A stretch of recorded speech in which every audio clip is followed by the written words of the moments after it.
Pertanyaan gue, kenapa resign? Garis besarnya pelecehan seksual. Teleponan subuh-subuh, Hotman Paris siap dampingi Claudia hadapi Razman Nasution. Pengacara kondang Hotman Paris siap dampingi Claudia, mantan asisten pribadi Razman Arif Nasution yang mengaku jadi korban pelecehan. Hotman Paris bahkan akui dirinya sudah prediksi masalah yang dilakukan Razman Arif Nasution sejak awal. Sebelumnya sosok Hotman Paris memang tak henti berseteru atas banyaknya kasus hingga berujung saling sindir dengan Razman Arif Nasution. Kini, Hotman Paris mengaku siap untuk dampingi Claudia yang dilecehkan lantaran dirinya telah memprediksi jika Razman Nasution sejak awal akan membuat masalah dengan asprinya. Dilansir dari channel YouTube Inkusep Entertainment, mengunggah pernyataan dari Hotman Paris, akui dirinya sudah prediksi masalah yang dilakukan Razman Arif Nasution sejak awal hingga kini, mengaku siap untuk dampingi Claudia yang dilecehkan. Hotman Paris mengungkap jika Claudia telah menceritakan segala permasalahannya hingga akhirnya dilecehkan oleh Razman.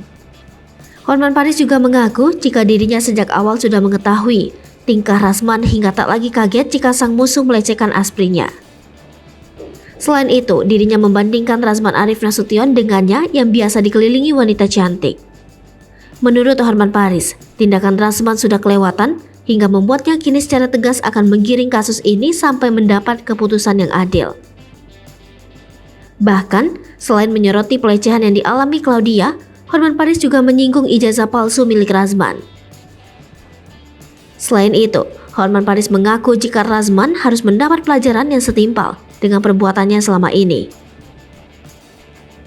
Hotman Paris juga mengungkapkan alasan dari dirinya yang telah tahu sejak awal bahwa nantinya Razman Arif Nasution akan bermasalah. Hotman Paris mengaku sudah mengetahui watak dan tabiat dari Razman Arif Nasution hingga akhirnya melecehkan sang aspri.